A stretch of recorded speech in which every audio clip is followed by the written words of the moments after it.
Any question, confusion? Okay. So how do you calculate price? We discussed that price can be calculated if you know yield to maturity. If you know yield to maturity, you just use yield to maturity to discount back all the future cash flows to present, and that gives you the price.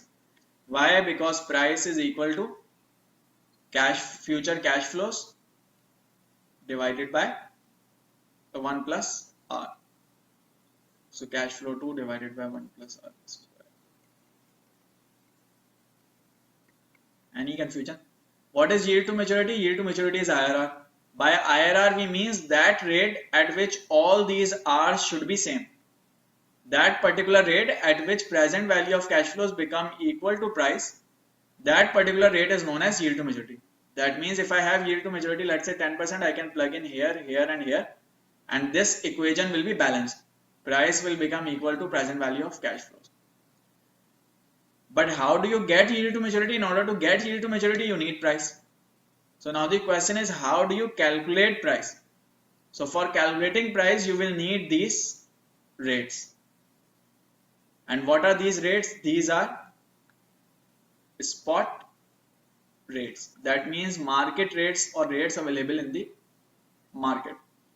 So there will be a 1-year rate, there can be a 2-year rate, there can be a 3-year rate. Why? Because longer the maturity, higher the rate. So all these three will be different. Some would be lower than yield to maturity, some would be higher than yield to maturity. Eventually all of these should take you to price. Any problem so far? This is a spot rate. Another definition of a spot rate is that a spot rate is the rate on zero coupon bond, or you say yield on zero coupon bond. Yield on zero coupon bond is known as the spot rate. So for example, if I find out yield on 1 year zero coupon bond, that will become 1-year spot rate. If I find out yield on 2-year zero coupon bond, that will become 2-year spot rate, and so on. Any problem? If I calculate price using these spot rates, that price is known as no arbitrage price, or a fair price. That is price which should be there if there is no arbitrage, or price assuming that there is no arbitrage. Any problem? So that means if you have spot rates and you have to calculate price, you can calculate price using those spot rates.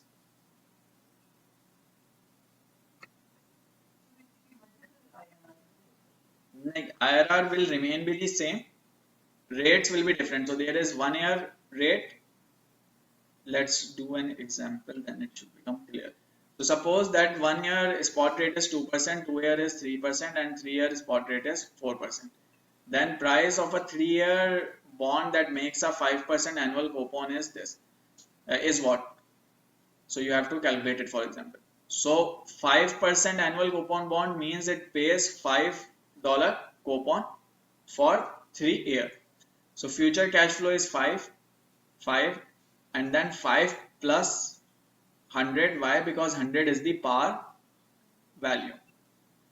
First coupon should be discounted back to at first year's spot rate. Second should be discounted back at second year spot rate, and third at third year spot rate. If you do this, you arrive at a price of 102.960. This is known as no arbitrage value. Any confusion up till here?